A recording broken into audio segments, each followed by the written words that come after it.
வணக்கம் மக்களே! இன்னைக்கு நம்ம என்ன பார்க்க போறோம் அப்டின்னா, இன்னையோட பங்குச்சந்தை நிலவரத்த பத்தி பார்க்க போறோம். இன்னைக்கு நிஃப்டி 50 பார்த்தீங்க அப்டின்னா, ஒரு 141 பாயிண்ட் வந்து அப் ஆயி 0.61% அளவுக்கு வந்து இன்னைக்கு இன்கிரீஸ் ஆயிருக்குது. இன்னைக்கு நிஃப்டி 50 23,344 அப்படிங்கிற ஒரு பாசிட்டிவ் நோட்ல வந்து குளோஸ் ஆயிருக்குது. மார்க்கெட் பார்த்தீங்க அப்டின்னா, லாஸ்ட் ஒரு 3 ட்ரேடிங் செஷனாவே வந்து ஒரு நெகட்டிவ் நோட்ல தான் வந்து குளோஸ் ஆயிருந்தது. இன்னைக்கு பார்த்தீங்க அப்டின்னா, அது ஒரு பாசிட்டிவ் நோட்ல வந்து குளோஸ் ஆயிருக்குது. ஸோ இது ஒரு சின்ன ஒரு அப் ட்ரெண்ட வந்து குடுத்திருக்குது. இதுக்கு காரணங்கள் வந்து நெறைய இருக்குது. நம்ம பிப்ரவரி 1 வீக்ல வரக்கூடிய நம்ம ஃபினான்ஷியல் பட்ஜெட்ங்கிறது ஒரு பாசிட்டிவ் நோட்டா வந்து பார்க்கப்படுது. அதே சமயத்துல ட்ரம்ப் வந்து இன்னைக்கு அதிகாரப்பூர்வமா வந்து அவர் வந்து யுஎஸோட பிரசிடென்ட்டா வந்து பதவி ஏத்திருக்கிறாரு. ஸோ அது மூலமாவும் சில விஷயங்கள் வந்து கன்ஃபர்மேஷன் ஆயிருக்குது. அதோட தொடர்ச்சியா பார்த்தோம் அப்படின்னா, இன்னைக்கு பார்த்தீங்க அப்படின்னா, டிக்டாக் வந்து யுஎஸ்ல வந்து பேன் பண்ணியிருக்கிறாங்க. ஸோ சைனாக்கு எதிரான அடுத்தடுத்த நடவடிக்கைகள் வந்து அவர் எடுக்கிறதுக்கான ஒரு ப்ராபபிலிட்டி அதிகமா இருக்குது. ஸோ அந்த நடவடிக்கைகள் வந்து நமக்கு சாதகமா அமையறதுக்கான பாசிபிலிட்டிஸும் அது அதிகமா இருக்குது. ஸோ அந்த காரணத்தினால தான் பார்த்தீங்க அப்படின்னா, நம்ம மார்க்கெட் இன்னைக்கு ஒரு பாசிட்டிவ் மூவ்ல வந்து போயிருக்குது. ஸோ அடுத்து நம்ம இண்டெக்ஸோட அப்டேட்ஸ் வந்து பார்க்க போறோம். இன்னைக்கு நிஃப்டி 50 பார்த்தீங்க அப்படின்னா 0.61% அளவுக்கு வந்து அப் ஆயிருக்கு. நிஃப்டி நெக்ஸ்ட் 50 0.08% அளவுக்கு வந்து அப் ஆயிருக்குது. இது ஒரு மார்ஜினல் அப்பா தான் வந்து இருக்குது. ஃபுல்லா வந்து அப் ஆகல. அதே மாதிரி நிப்டி மிட் கேப் 150 பார்த்தோம் அப்படின்னா 0.77% அளவுக்கு வந்து அப் ஆயிருக்கு. நிப்டி ஸ்மால் கேப் 250 இண்டெக்ஸ் பார்த்தோம் அப்படின்னா 0.84% அளவுக்கு வந்து அப் ஆயிருக்குது. அதே மாதிரி நிப்டி மைக்ரோ கேப் 250 இண்டெக்ஸ் பார்த்தோம் அப்படின்னா 0.84% அளவுக்கு வந்து அப் ஆயிருக்குது. ஸோ மோஸ்ட்லி இன்னைக்கு வந்து பார்த்தோம் அப்படின்னா எல்லா இண்டெக்ஸுமே வந்து ஒரு பாசிட்டிவ் நோட்ல தான் வந்து க்ளோஸ் ஆயிருக்குது. ஏன்னா இன்னைக்கு மார்க்கெட் வந்து ஒரு நல்ல ஒரு மூவிங் அப்வர்ட்ஸ்ல வந்து இருக்குது. ஸோ அடுத்து எஃப்ஐ அண்ட் எஃபிஐ ட்ரேடிங் ஆக்டிவிட்டின்னு பார்க்கும்போது இன்னைக்கு டிஐஎஸ் பார்த்தோம் அப்படின்னா 15,339 கோடி அளவுக்கான ஸ்டாக்ஸ் வந்து பை பண்ணியிருக்கிறாங்க. 11,017 கோடி அளவுக்கான ஸ்டாக்ஸ் செல் பண்ணியிருக்கிறாங்க. நெட் வேல்யூன்னு பார்க்கும்போது 4,321 கோடியா வந்து இருக்குது. ஸோ எஃப்ஐஐ அண்ட் எஃபிஐ ஆக்டிவிட்டின்னு பார்க்கும்போது இன்னைக்கு எஃப்ஐஐ பார்த்தீங்க அப்படின்னா 9,473 கோடி அளவுக்கான அமௌண்ட்டை வந்து இன்வெஸ்ட்மெண்ட் பண்ணி ஸ்டாக்ஸ் வந்து பை பண்ணியிருக்கிறாங்க. 13,880 கோடி அளவுக்கான ஸ்டாக்ஸ் வந்து செல் பண்ணியிருக்கிறாங்க. மைனஸ் 4,336 கோடி அளவுக்கான அமௌண்ட்டை மார்க்கெட்ல இருந்து வெளியே எடுத்திருக்கிறாங்க. இது பார்த்தோம் அப்படின்னா டிஐஎஸ் இன்வெஸ்ட்மெண்ட் பண்ணது பிளஸ் எஃப்ஐஎஸ் வந்து அமௌண்ட் வெளியே எடுத்தது பார்த்தோம் அப்படின்னா இதோட டிஃபரன்ஸ் வந்து அரௌண்ட் ஒரு 15 கோடி அளவுக்கு வந்து இன்னைக்கு நெகட்டிவ்ல தான் வந்து நெட் இன்வெஸ்ட்மெண்ட்டுங்கிறது வந்து இருக்குது. இருந்தாலுமே மார்க்கெட்ல இன்னைக்கு ரீட்டைல் இன்வெஸ்டர்ஸ் வந்து ஒரு பாசிட்டிவான நோட்ல வந்து நல்ல வேல்யூஷன்ல இருக்கக்கூடிய ஸ்டாக்ஸ் வந்து நிறைய வந்து கன்சிடர் பண்ணியிருக்காங்க. ஸோ அதை தொடர்ந்து வந்து பார்த்தீங்க அப்படின்னா நம்ம மார்க்கெட் வந்து இன்னைக்கு பாசிட்டிவ் நோட்ல வந்து க்ளோஸ் ஆயிருக்குது. ஸோ இன்னைக்கு மார்க்கெட்ல வந்து பார்த்தீங்க அப்படின்னா டாப் கெய்னர்ஸ்ல நம்ம பார்க்கும்போது இன்னைக்கு ஃபினான்ஷியல் செக்டார்லாம் வந்து ஒரு நல்ல ஒரு சிக்னிஃபிகண்டான கெயின் வந்து பார்த்துருக்குது. எஸ்பெஷலி பார்த்தீங்க அப்படின்னா கொடாக் மஹேந்திரா பேங்க் வந்து நல்லாவே வந்து இன்னைக்கு அப் ஆயிருக்குது. அதை தொடர்ந்து பார்த்தோம் அப்படின்னா விப்ரோ கம்பெனியும் வந்து நல்லா அப் ஆயிருக்குது. கொடாக் மஹேந்திரா பேங்க் பார்த்தீங்க அப்படின்னா 9.21% அளவுக்கு வந்து இன்னைக்கு அப் ஆகி 1920 அப்படிங்கிற ஒரு விலையில வந்து ட்ரேட் ஆகிட்டு இருக்குது. விப்ரோ பார்த்தீங்க அப்படின்னா 6.49% அளவுக்கு வந்து இன்னைக்கு அப் ஆகி 300 ரூபா அப்படிங்கிற ஒரு ரேஞ்சில் வந்து ட்ரேட் ஆகிட்டு இருக்குது. பஜாஜ் ஃபினான்ஸும் இன்னைக்கு வந்து அப் ஆயிருக்குது. 3.59% அளவுக்கு வந்து இன்னைக்கு அப் ஆகி 7,440 ரூபா அப்படிங்கிற ஒரு பிரைஸ்ல வந்து ட்ரேட் ஆகிட்டு இருக்குது. ஸோ இந்த பஜாஜ் ஃபினான்ஸோட இந்த விலையேற்றங்கிறது பார்த்தோம் அப்படின்னா அவங்க பாரதி ஏர்டெலோட ஒரு புது பார்ட்னர்ஷிப் வந்து போட்டிருக்கிறாங்க. அந்த காரணத்தினால தான் வந்து இன்னைக்கு வந்து அது அப் ஆயிருக்குது. அதே சமயத்தில் டாப் லூசர்ஸ் பார்க்கும்போது எஸ்பிஐ லைஃப் இன்சூரன்ஸ் ஷேர்ஸ் பார்த்தீங்க அப்படின்னா இன்னைக்கு 2.65% அளவுக்கு வந்து இன்னைக்கு டவுன் ஆயிருக்குது. இதோட க்ளோசிங் பார்த்தோம் அப்படின்னா 1,499 ரூபா வந்து இதோட க்ளோசிங் இருக்குது. ட்ரெண்டுமே இன்னைக்கு வந்து 2% அளவுக்கு வந்து ட்ராப்பை பார்த்துருக்குது. 6,000 ரூபா அப்படிங்கிற ஒரு விலையில வந்து இன்னைக்கு க்ளோஸ் ஆயிருக்குது. ஸ்ரீராம் ஃபினான்ஸ் பார்த்தீங்க அப்படின்னா 1.86% அளவுக்கு வந்து இன்னைக்கு டவுன் ஆகி 511 ரூபா அப்படிங்கிற ஒரு பிரைஸ்ல வந்து ட்ரேட் ஆகிட்டு இருக்குது. ஸோ இன்னைக்கு மார்க்கெட்ல ஃபினான்ஷியல் செக்டார் வந்து நல்லா பர்ஃபார்ம் பண்ணியிருக்குது. ஃபினான்ஷியல் செக்டார் மட்டும் இல்லை, எல்லா செக்டாருமே இன்னைக்கு வந்து ஒரு பாசிட்டிவ் நோட்ல தான் வந்து க்ளோஸ் ஆயிருக்குது. எல்லாமே வந்து ஏன்னா ஆல்மோஸ்ட் மார்க்கெட்ல இருக்கக்கூடிய எல்லா ஸ்டாக்குமே வந்து இன்னைக்கு கிரீன் தான் அடிச்சிருக்குது. நிறைய ஸ்டாக்ஸ் வந்து அப்பர் சர்க்கியூட் வந்து அடிச்சிருக்குது. ஸோ அந்த காரணத்தினால தான் பார்த்தோம் அப்படின்னா நிறைய ஸ்டாக்ஸ் வந்து கெயின் வந்து ஆயிருக்குது. ஸோ அடுத்து விப்ரோ வாரே ரினியூவபிள் டெக்னாலஜி இந்த கம்பெனியில் வந்துக்கூடிய ஒரு அப்டேட் வந்து பார்க்க போறோம். இந்த கம்பெனி வந்து பாத்தீங்க அப்படின்னா இவங்க ரினியூவபிள் எனர்ஜில ஒரு நோட்டபிளான அச்சீவ்மெண்ட்ஸ் வந்து பண்ணிட்டு இருக்கிறாங்க. இவங்களுக்கு சோலார் ப்ராஜெக்ட் வந்து ஒரு 277 கோடி அளவான ஒரு சோலார் ப்ராஜெக்ட் வந்து இவங்களுக்கு கிடைச்சிருக்குது. 150 MWP சோலார் ப்ராஜெக்ட் வந்து இவங்களுக்கு கிடைச்சிருக்குது. ஸோ இந்த கான்ட்ராக்ட் நோட் மூலமா வந்து பாத்தீங்க அப்படின்னா இவங்களோட ரினியூவபிள் எனர்ஜி கொலாபரேஷன்ஸ் வந்து டொமஸ்டிக்காவும் சரி வேர்ல்டு வைடும் சரி நிறைய வந்து இன்க்ரீஸ் ஆகிட்டு இருக்குது. அதே மாதிரி இப்ப கிடைச்சிருக்கக்கூடிய இந்த ப்ராஜெக்ட் கூட பாத்தீங்க அப்படின்னா 2025-26 வந்து இதை கம்ப்ளீட் பண்றதுக்கான ஒரு கம்ப்ளீஷன் டார்கெட் வந்து அவங்க குடுத்துருக்காங்க. ஸோ, அடுத்து நம்ம பார்க்கக்கூடிய கம்பெனின்னு பார்க்கும்போது, NHAI இந்த கம்பெனில வந்திருக்கக்கூடிய ஒரு அப்டேட் வந்து பார்க்க போறோம். இந்த கம்பெனி பார்த்தீங்க அப்படின்னா, இவங்களுக்கு சிக்னிஃபிகன்ட்டான அளவுக்கு வந்து இவங்களுக்கு டெப்ட் இருக்குது. இந்த கம்பெனி 3.3 லட்சம் கோடி அளவுக்கான கடன் வந்து இவங்ககிட்ட இருந்தது. இது இப்போதைக்கு இவங்க குறைச்சிருக்காங்க. ஒரு 50,000 கோடி அளவுக்கான கடன வந்து குறைச்சு 2.8 லட்சம் கோடி அளவுக்கான கடனா வந்து இப்போ வச்சிருக்கிறாங்க. இத ஃபர்தரா வந்து குறைக்கிறதுக்கு 18,000லேருந்து 20,000 கோடி அளவுக்கான இன்னொரு கடன் வாங்க போறாங்க. ஸோ, அது மூலமா வந்து இவங்க இவங்க கட்டக்கூடிய டாக்ஸ் வந்து பார்த்தீங்க அப்படின்னா, 450 கோடி அளவுக்கான இன்ட்ரெஸ்ட் வந்து குறையும்.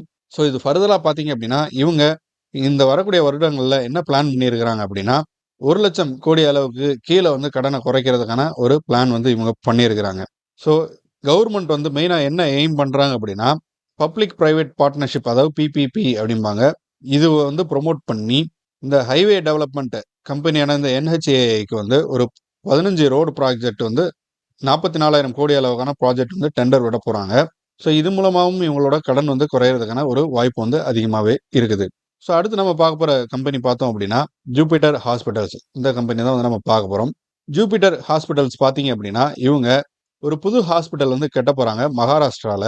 இதோட ஒர்த்துன்னு பார்க்கும்போது பார்த்தீங்க அப்படின்னா, 400 கோடி அளவுக்கான கேப்பெக்ஸ் ப்ராஜெக்ட்டா வந்து இது இருக்க போகுது. இதுக்கான லேண்ட் வந்து பார்த்தீங்க அப்படின்னா, 8,433 ஸ்கொயர் மீட்டர் லேண்ட் வந்து இவங்க அக்வைசிஷன் வந்து பண்ணியிருக்கிறாங்க. இவங்களோட ஹாஸ்பிட்டல் கேர் சர்வீஸ் வந்து என்ஹான்ஸ் பண்றதுக்கு. இதுல இவங்க வந்து ஒரு 300 பெட்ஸ் வந்து அடிஷனலா வந்து ஆட் பண்ண போறாங்க. ஸோ, இப்ப கரண்ட்டா வந்து இந்த ஜனவரி 1, 2025ல ஜூபிட்டர் ஹாஸ்பிட்டலோட ஆப்பரேஷனல் கேப்பபிலிட்டி பார்த்தோம் அப்படின்னா, 1061 பெட்ஸா வந்து இருக்குது.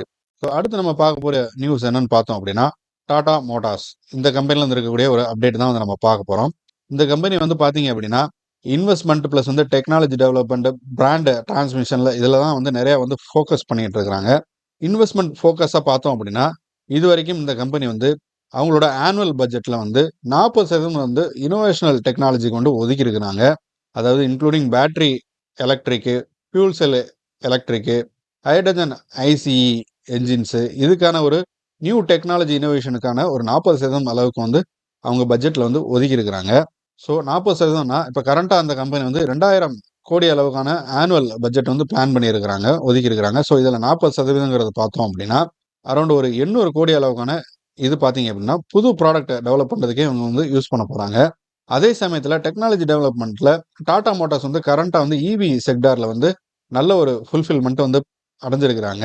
இவங்க அதுல மட்டும் இல்லாம பயோடீசலு, சிஎன்ஜி, எத்தனாலு பேசிஸா இருக்கக்கூடிய இன்ஜின்ஸும் வந்து மேனுஃபேக்சர் பண்ணி ஃபியூல் செக்மெண்ட்லயும் வந்து டெவலப் ஆகுறதுக்கு வந்து நெறைய பிளான் பண்ணிட்டு இருக்கிறாங்க. இதுக்கு ரீசென்ட்டா வந்து ADAS ஆட்டோ எக்ஸ்போல வந்து சில வெஹிக்கிள்ஸ் வந்து இவங்க டிஸ்ப்ளே பண்ணியிருந்தாங்க. ஸோ, அதுதான் வந்து நமக்கு இங்க பார்க்குறோம். அதே மாரி இவங்களோட கமர்ஷியல் வெஹிக்கிள் செக்மெண்ட் வந்து பார்த்தீங்க அப்படின்னா, பெட்டர் ஆல்வேஸ் அப்படிங்கிற ஒரு வேர்டுக்கு கீழ வந்து ஒரு தீமா வச்சு இவங்க ஒர்க் பண்ண போறாங்க. மேக்ஸிமம் வந்து இவங்க யங் ஸ்டாக் ஹோல்டர்ஸும் வந்து அட்ராக்ட் பண்றதுக்கான இந்த விஷயங்கள வந்து பண்ணிட்டு இருக்காங்க. பிளஸ் வந்து சேஃப்டி, சஸ்டைனபிலிட்டி பிளஸ் வந்து டிஜிட்டல் இன்னோவேஷன்லயும் வந்து மெயினா வந்து இவங்க ஃபர்ஸ்ட் ஆளா இருக்குங்கிற மாரி நெறைய பிளான் பண்ணி நெறைய விஷயங்கள் வந்து பண்ணிக்கிட்டு இருக்காங்க. ஸோ, இத தொடர்ந்து டாடா மோட்டாரோட ஸ்டாக்ஸ்ங்கிறது வந்து உயர்றதுக்கான ஒரு வாய்ப்பு வந்து அதிகமாவே இருக்குது. ஸோ, அடுத்து நம்ம பார்க்க போற கம்பெனி பார்த்தீங்க அப்படின்னா, எஸ்டிடி குளோபல் டேட்டா சென்டர் இந்த கம்பெனி தான் வந்து பார்க்க போறோம். அதாவது எஸ்டிடி ஜிடிசி அப்படின்னு சொல்லுவாங்க. இந்த கம்பெனி வந்து பார்த்தீங்க அப்படின்னா, ஹைதராபாத் கவர்ன்மெண்ட் அதாவது தெலுங்கானா கவர்ன்மென்ட்டோட ஒரு MOU வந்து சைன் பண்ணியிருக்கிறாங்க. இவங்க ஒரு டேட்டா சென்டர் வந்து போடுறதுக்கான ஒரு ப்ராஜெக்ட் வந்து பிளான் பண்ணியிருக்கிறாங்க. மெமரண்டம் ஆஃப் அண்டர்ஸ்டாண்டிங் வந்து பண்ணியிருக்கிறாங்க. இதுக்காக இவங்க வந்து 3,500 கோடி அளவுக்கான இன்வெஸ்ட்மென்ட் வந்து ஸ்டேட் கவர்ன்மெண்ட் கூட வந்து சேர்ந்து பண்ண போறாங்க. ஹைதராபாத் பக்கத்துல. இந்த வளர்ந்து வரக்கூடிய இந்த டெக்னாலஜி யுகத்துல வந்து பார்த்தீங்க அப்படின்னா, டேட்டா சென்டர்ங்கிறது ஒரு முக்கியமான ஒரு விஷயமா இருக்க போகுது. ஸோ, அத கனெக்ட் பண்ணி தான் வந்து இந்த டேட்டா சென்டர்ங்கிறது வந்து ஹைதராபாத் பக்கத்துல வந்து பண்ண போறாங்க. ஸோ, இதோட கெப்பாசிட்டின்னு பார்க்கும்போது 1000 MWவா வந்து இருக்க போகுது. இது ஃபியூச்சர பிளான் பண்ணி எய்ம் பண்ணனால தான் வந்து இந்த 100 MWவா வந்து பிளான் பண்ணியிருக்கிறாங்க. ஸோ, ஆல்ரெடி டேட்டா சென்டர்ங்கிறது வந்து பார்த்தீங்க அப்படின்னா, ஒரு நெக்ஸ்ட் லெவல் பிசினஸா வந்து இருக்க போகுது. ஸோ, இதுல Amazon, Google, Microsoftலாம் வந்து முன்னாடியே வந்து டேட்டா சென்டர்ஸ் வந்து போடுறதுக்கு நெறைய பிளான் பண்ணிட்டு இருக்காங்க. டேட்டா சென்டர்ஸும் ஆல்ரெடி இருக்குது. எக்ஸ்பென்ஷனுக்கும் நெறைய வந்து ஒர்க் அவுட் பண்ணிட்டு இருக்கிறாங்க. ஸோ, அது கூடவே சேர்ந்து ரிலையன்ஸுமே வந்து டேட்டா சென்டர்ஸ் வந்து போடுறதுக்கான ஒரு பிளானும் வச்சுக்கிட்டு இருக்காங்க. ஸோ அது கூட சேர்ந்து இவங்களுமே எஸ்டிடி குளோபல் டேட்டா சென்டரும் வந்து பார்த்தீங்க அப்படின்னா இந்த செக்டாரில் புதுசாக என்டர் ஆகி ஒர்க் அவுட் பண்ணிட்டு இருக்காங்க. ஸோ அடுத்து நம்ம பார்க்க போகிற கம்பெனி பார்த்தீங்கன்னா டிவிஎஸ் மோட்டார்ஸ். இந்த கம்பெனியில் வந்திருக்கக்கூடிய ஒரு அப்டேட்.